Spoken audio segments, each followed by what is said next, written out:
가 있고 네가 무엇이 우리 민족의 정서를 가장 잘 담고 있는 판소리.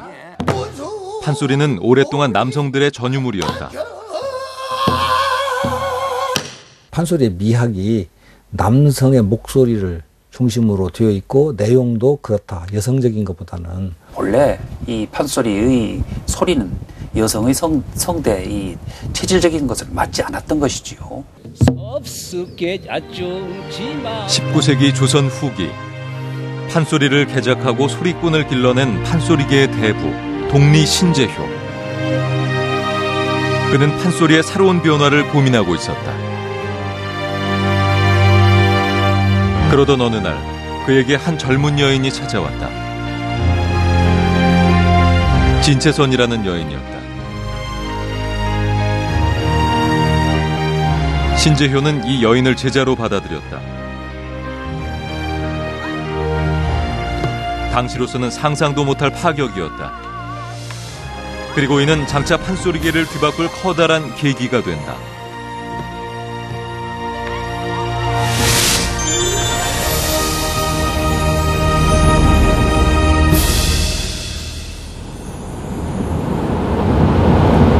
인연의 시작은 전북 고창의 어느 바닷가 마을에서 비롯됐다.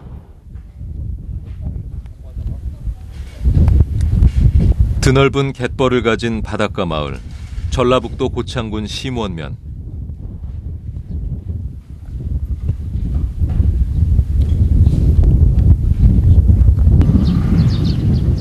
벼가 파릇하게 자라고 있는 들판. 농업과 어업을 함께하는 전형적인 우리 어촌 마을.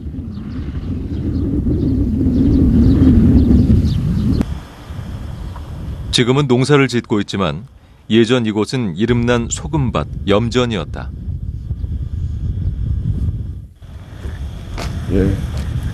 심원면에 자리 잡고 있는 월산리 사등마을. 그거 검당 보고. 이 평범한 마을에서 조선 판소리계의 물줄기를 바꿀 한 인물이 탄생했다. 바로 진채선이라는 여인이 이곳에서 태어난 것이다. 이곳이 진채선의 생가터로 밝혀진 것은 지난 1949년 고창의 한 향토 사학자에 의해서였다. 내가 1949년도에 오니까 김망렬하고 하는 이진려가 진채선의 이모라고 하는 김망렬 씨가 63살이었어 그때. 내가 와서 보니까 이쪽에 부엌이 있고 이쪽에 방이 있고 그 다음에 대청이 있고 또 방 하나 있고 방 한 칸, 대청 한 칸, 안방 한 칸, 부엌 한 칸, 4칸이지. 지금은 그 흔적과 안내판 하나만 덩그랗게 남아있는 진채선 생가터. 그렇다면 진채선은 어떤 인물이었을까?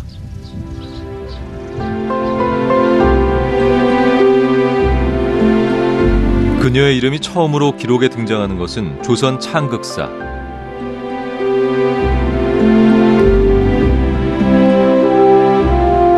이 책에는 성이 없이 채선으로만 돼 있다. 전북 고창 출신이라는 기록도 또렷하다.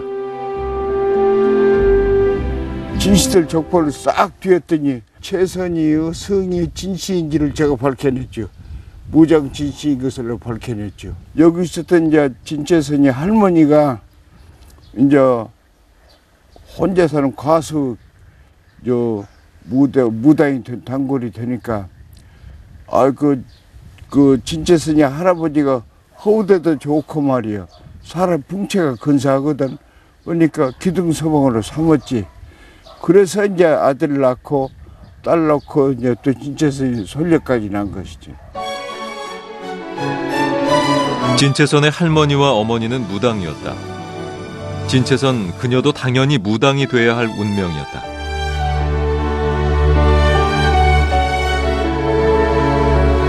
그런데 이런 환경이 그녀에게 특별한 재능을 선사했다.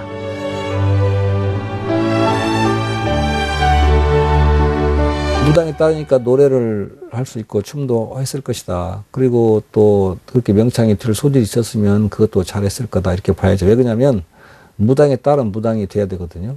그러니까 무당이 되려면 어차피 춤과 노래를 해야 되니까 하는 과정에서 재능이 있었을 것으로 생각이 되고,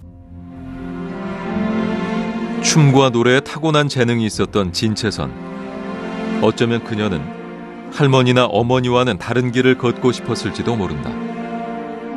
그녀 자신도 모르는 사이 운명과 인연은 이미 가까이 와 있었다. 그리고 그녀의 발길이 닿은 곳.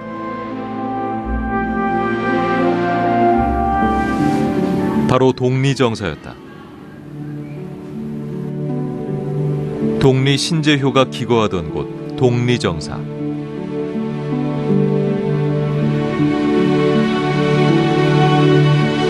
신재효는 고창관아의 아전이자 대부호였다. 당시 그는 판소리에 심취해 있었다. 판소리 이론의 대가이자 탁월한 평론가였던 신재효. 그는 수많은 소리꾼을 재우고 먹이며 소리를 가르치고 있었다. 소리꾼의 후원자이자 대부였던 것이다. 특히 신재효는 입에서 입으로만 전해지던 판소리 사설을 개작, 기록으로 남겼다. 춘향가, 심청가, 박타령, 퇴별가, 적벽가, 변강쇠가 등 판소리 6마당. 이들이 신재효가 개작한 것들이다.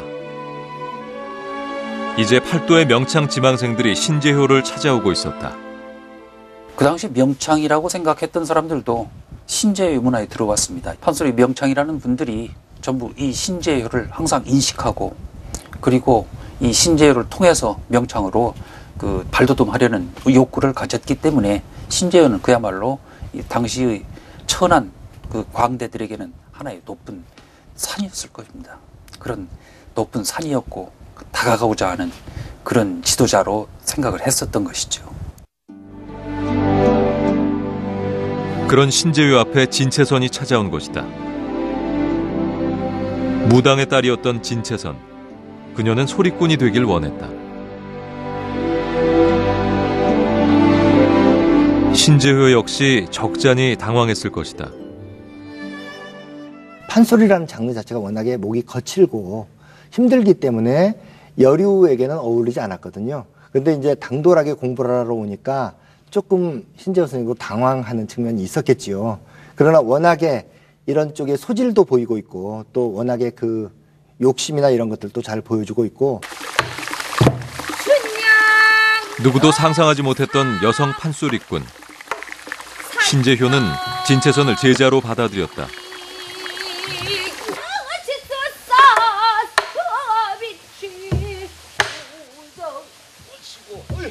길고 긴 소리의 길로 들어선 진채선. 득음으로 가는 길. 아무나 갈 수 있는 길이 아니었다. 제가 이렇게 지금에 와서 한 20년 넘게 판소리를 하지만 20년 넘게 소리를 하면서도 느끼는 점이 항상 부족하다. 남성의 우직하고 두꺼운 이런 소리를 여자들이 흉내를 내서 그렇게 만들어 가야 되잖아요. 여자들은. 쑥대머리 귀신 조용 정방국방호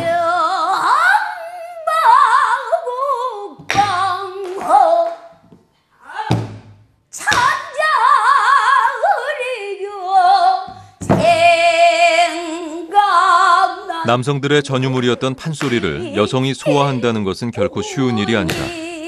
무겁고 두터운 소리를 내기 위해서는 그야말로 피를 토하는 노력이 필요하다.